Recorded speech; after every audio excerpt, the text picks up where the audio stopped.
22 अप्रैल 2026 सुबह के 6:28 हो रहे थे। न्यू दिल्ली के ईस्ट ऑफ कैलाश मंदिर के बाहर सीसीटीवी कैमरे में एक शख्स कैद होता है। सीसीटीवी में जो आप ये शख्स देख रहे हो, ये कैमरे में आपको एक नॉर्मल सा इंसान लग रहा हो, लेकिन इसके पीछे छुपा हुआ है एक ऐसा खौफनाक शख्स जिसने इंसानियत के टुकड़े टुकड़े कर दिए। इस फुटेज के 8 घंटे पहले 160 किलोमीटर दूर अलवर से आया था। ये कहानी शुरू होती है एक रात पहले यानी 21 अप्रैल को। अलवर में रहने वाला राहुल मीणा ये अपने सबसे खास और जिगरी दोस्त विष्णु के साथ में शादी में गया हुआ था और बीच शादी में इसने विष्णु से एक बहाना बनाया, मेरे एक पर्सनल काम है, मुझे यहाँ से अर्जेंट में निकलना होगा। ये बहाना बनाकर इसने बीच शादी में से घर आ गया, लेकिन ये अपने घर पर नहीं गया, ये इसी के दोस्त विष्णु के घर पर गया जहाँ पर इसकी पत्नी अकेली थी। वहाँ पर पहुंचकर दरवाजा खटखटाया। अब उसकी पत्नी को लगा कि मेरा पति शायद शादी में से आ गया होगा, मुझे दरवाजा खोलना चाहिए। जैसे ही उसकी पत्नी ने दरवाजा खोला, सामने राहुल खड़ा हुआ था। राहुल ने उसकी पत्नी का मुंह दबाया, उसे अंदर ले गया। राहुल ने अपने ही दोस्त की बीबी के साथ में दरिंदगी की, दोस्त होने का गलत इस्तेमाल उठाया। उसने दोस्ती पर से हमेशा के लिए विश्वास उठा दी। हैवानियत करने के बाद में जाते वक्त उसने उसकी पत्नी को धमकी दी, अगर तूने किसी को बताया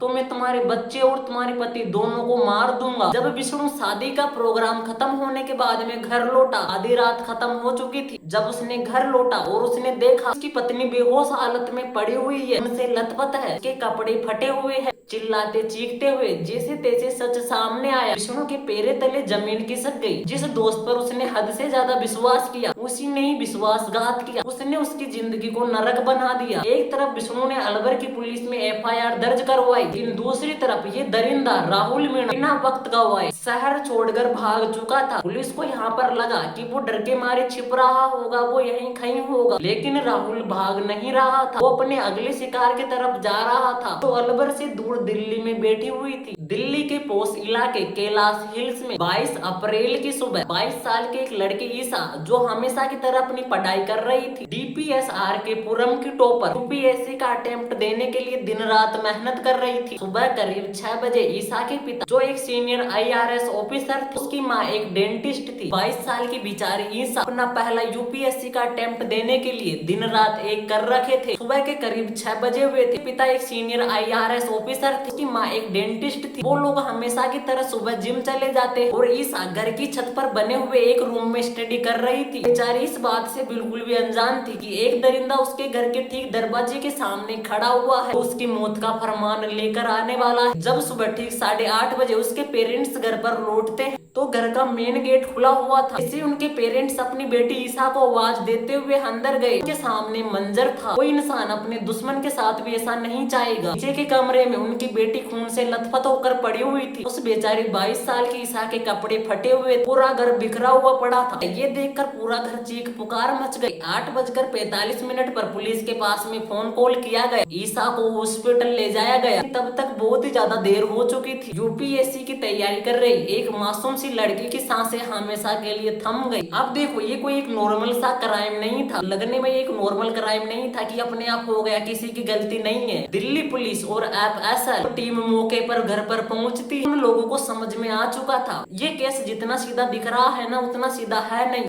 अलवर की उस घटना के इस हाई प्रोफाइल मर्डर केस से कनेक्शन था और सीसीटीवी में दिख रहा था राहुल, और सीसीटीवी में दिख रहा था राहुल। ईशा के घर तक वो कैसे पहुंचा? जैसे ही पुलिस ईशा के घर पर पहुंची, ईशा का जो कमरा स्टडी रूम था ना, वो छत पर था, और जैसे ही छत पर जाने के लिए पुलिस वालों ने सीढ़ियों पर पैर रखे, पूरे सीढ़ियों पर खून के धब्बे लगे हुए थे, शरीर को घसीटने के निशान बने हुए थे। पुलिस स्टडी रूम के अंदर पहुंची, पूरा कमरा खून से लथपथ भरा हुआ था। ये देखकर तो समझ आ चुका था ईशा का रेप और मर्डर इसी कमरे में हुआ है। लेकिन पुलिस के सामने अभी एक सवाल बाकी था, आखिरकार इसे घसीट कर नीचे क्यों लाया गया? ताकि शरीर की पोस्टमार्टम रिपोर्ट आती है तो डॉक्टर्स बताते हैं ईशा के हाथों, बाहों और पैरों पर चोट के निशान थे। तो यहाँ पर साफ हो चुका था इस मासूम लड़की ने आखिरी सांस तक उस हैवान का मुकाबला किया था। चेहरे पर इतनी बेरहमी से वार किया था। ईशा की नाक की हड्डी टूट चुकी थी, इसका गला घोटकर जान ले ली थी। ईशा की रिपोर्ट सिर्फ एक मेडिकल कागज नहीं है, उसकी बहादुरी और आखिरी पलों की चीख थी। पुलिस ने कातिल को ढूंढने के लिए आसपास में लगे हुए सारे सीसीटीवी कैमरास को खंगालना शुरू कर दिया। आखिरकार कोई सबूत मिले, ये पता चले कि कातिल कौन था, वो कैसे कैसा दिखता है। तो कैमरे में 6:36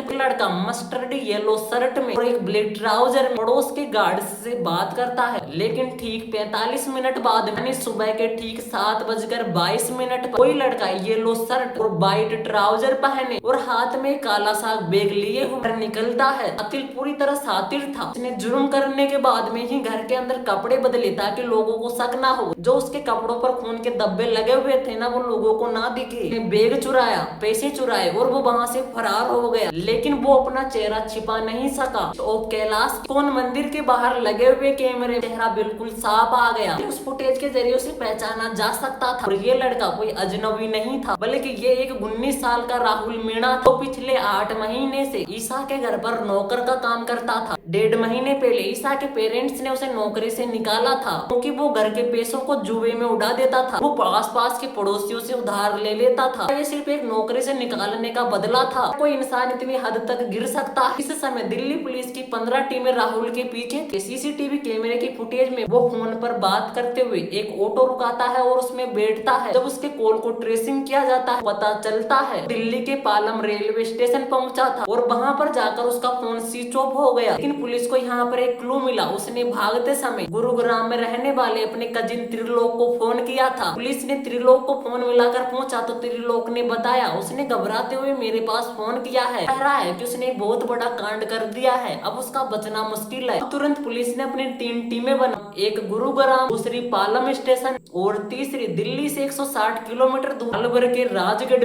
में मौजूद एक गांव तिदोली की तरफ भागी। पुलिस ने उसे पकड़ने के लिए जाल बिछाया। पालम स्टेशन से एक ऑटो वाले ने बताया था राहुल को द्वारका छोड़ा है। पुलिस द्वारका की होटलों को छान ही रही, तभी राहुल फोन को ऑन करता है। जिस होटल में था ना, उस होटल की वाईफाई को कनेक्ट करता है। जैसे ये सब कुछ होता है तो पुलिस को उसकी लोकेशन मिल जाती है। पुलिस वहां पर जाकर उसके कमरे की छापामारी करती। पुलिस ने जैसे ही कमरे के अंदर जाकर देखा ना, ये दरिंदा इतना सब कुछ कांड करने के बाद भी वहां पर आराम से बैठकर चिकन खा रहा था। उसे बिल्कुल भी पछतावा नहीं था कि उसने किया क्या है। अब आपके सामने एक सवाल होगा, आखिर ये लड़का कौन था, आखिर इसने ये सब कुछ क्यों किया। देखो, ये लड़का एक 19 साल का राहुल मीणा, ये अलवर के तिदोली गांव में रहने वाला था। 12वीं क्लास में 90% लाने वाला परिवार का सबसे होनहार लड़का था। लेकिन ऑनलाइन गेम्स, इन सब चीजों के चक्कर में वो फंस गया और इन्हीं सब चीजों ने उस पर बहुत सारा कर्ज कर दिया। उसे इन गेमों की ऐसी लत लगी कि उसने अपने घर के सामानों को बेच दिया। धीरे धीरे वो पागल सा हिंसक होता गया। उसे हर छोटी छोटी बातों पर गुस्सा आने लगा और बिगड़ते माहौल को देखकर उसके चाचा ने उसे दिल्ली में एक IRS के घर पर नौकर रखवा दिया। शुरुआत में सब कुछ नॉर्मल था, कोई भी दिक्कत नहीं हुई। ये अच्छी तरीके से इनके घर पर काम कर रहा था। लेकिन एक कहावत है ना कि जुए की लत कहाँ पर छूटती है। उसने घर के पैसों का मिसयूज किया, लोगों से उधार लिया और जब ईसा के पेरेंट्स को पता चला लड़का ये सब कुछ करता है तो उन्होंने उस लड़के को डांट कर नौकरी से निकाल दिया कि हमें तुम्हारी जरूरत नहीं है, तुम यहाँ से जा सकते हो। राहुल 1.5 महीने पहले गांव लौट आया। उसने यहाँ पर आकर जुआ खेलना वापस शुरू कर दिया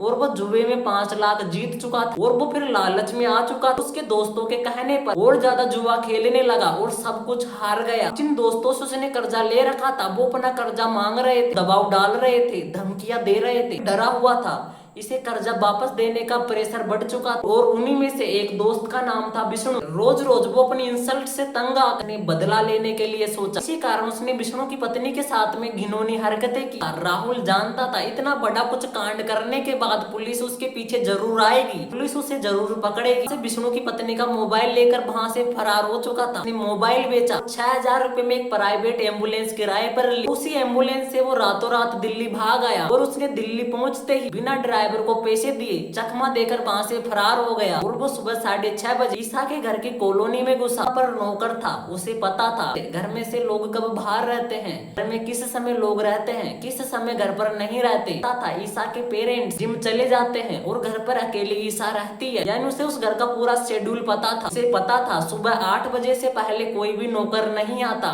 घर की छत पर बने स्टडी रूम में पहुंच, वहाँ पर ईसा UPSC की पढ़ाई कर रही। राहुल को देखकर ईसा चौंक जाती। राहुल ने झूठ बोला कि आंटी ने मुझे काम से बुलाया है, उसने पैसों की डिमांड कर दी। जैसे ही ईसा ने उसे मना किया, राहुल पूरी तरह भड़क गया। नीचे उसने तिजोरी के पासवर्ड मांगते हुए ईसा पर हमला कर दिया। बाद बंद कमरे में जो हुआ और इसके बाद में बंद कमरे में और और इसके बाद में बंद कमरे में जो उसने पूरी दिल्ली को हिलाकर रख दिया। जैसे एक मामूली नौकर ने लालच में आकर जैसे उसने एक देश के बेहतर भविष्य को हमेशा के लिए मिटा दिया। उन्होंने राहुल को उसके कर्मों की सजा तो दे दी, लेकिन ईसा के पेरेंट्स की आंखों के आंसू आज भी इंसाफ मांग रहे हैं। ईसा ने तिजोरी के पास देने से मना कर दिया तो उसे गुस्सा आया और राहुल हैवानियत पर उतर गए। टेबल पर रखे हुए एक लैंप से उसके सिर पर वार किया और ताबड़तोड़ हमला कर दिया। बेचारी ईसा घायल हो गई। अब राहुल को ईसा को देखकर राहुल की नीयत ढोल गई। उसने पहले ईसा के साथ रेप किया और फिर मोबाइल की चार्जिंग केबल से उसका गला घोंट दिया। डर के बाद में राहुल की हरकतें और भी घिनौनी हो गई। शरीर को घसीट कर नीचे फ्लोर पर लेकर आया और वो तिजोरी रखी हुई थी। राहुल ने दिमाग लगाया क्यों ना इसका फिंगरप्रिंट यूज कर उस तिजोरी को खोल लिया जाए। खून से लथपथ हो चुकी थी और फिंगरप्रिंट ने काम नहीं किया। उसने स्क्रू ड्राइवर से उस तिजोरी को तोड़ दी। 2.5 लाख रुपए केस और ज्वेलरी लेकर वहां से फरार हो चुका था। वो भी पूरा खून का सन चुका था। उसने सबसे पहले वहां से निकलने के पहले खुद को साफ किया। उसने उसी घर में से दूसरे कपड़े पहने और अपने कपड़ों को वहीं पर छोड़ दिया। वहां से घर के बाहर निकल गए। वो 7:22 पर काला सा बैग लेकर घर से निकल चुका था। हैरानी की बात देखो, 6:39 से 7:20 तक सिर्फ 41 मिनट का अंतर, यानी उसने 41 मिनट में 19 साल के लड़के ने बाहर निकलते ही उसने ईसा के आईफोन को डस्टबिन में फेंका। इसको चकमा देने के लिए उसने सबसे पहले ऑटो लिया। फिर वो 600 रुपए में प्राइवेट कैब करके पालम रेलवे स्टेशन पहुंचा। उसका प्लान था कि वो रेवाड़ी भाग जाएगा, लेकिन वहां पहुंचते ही उसकी ट्रेन मिस हो गई। ट्रेन छूटते ही उसने सबसे पहले अपना रास्ता बदला। वो द्वारका के एक ओयो होटल में पहुंचा। स्टाफ को 500 रुपए एक्स्ट्रा दिए ताकि वो आइडेंटिटी ना दे। उसने अपने कजिन को इंस्टाग्राम पर मैसेज किया। बस इसी डिजिटल सुराग से पुलिस को उसका पता चल गया। गिरफ्तारी के बाद में कस्टडी रूम में ले जाया गया। गिरफ्तारी के बाद में पुलिस ने राहुल से पूछताछ शुरू की। की बात देखो, वो बिल्कुल भी परेशान नहीं था। लग रहा था कि जैसे उसने कुछ भी नहीं किया हो। उसने अपने जुर्म को सही बताते हुए कहा, अगर दीदी मुझे पैसे दे देती तो मैं कुछ भी नहीं करता। यहाँ पर एक बात मेरी सोचो, दीदी एक ऐसा शब्द है जिसे हमारे भारत में इज्जत सुरक्षा से जोड़ते हैं। दीदी भाई एक ऐसे शब्द है जिसे आसपास में सुरक्षा महसूस हो जाती है। इस लड़के ने पुलिस से कहा, बस हो गया। ऐसा लग रहा था कि जैसे उसने कोई जुर्म नहीं किया हो, एक छोटी मोटी गलती हो। जब उसे चीफ जुडिशियल मजिस्ट्रेट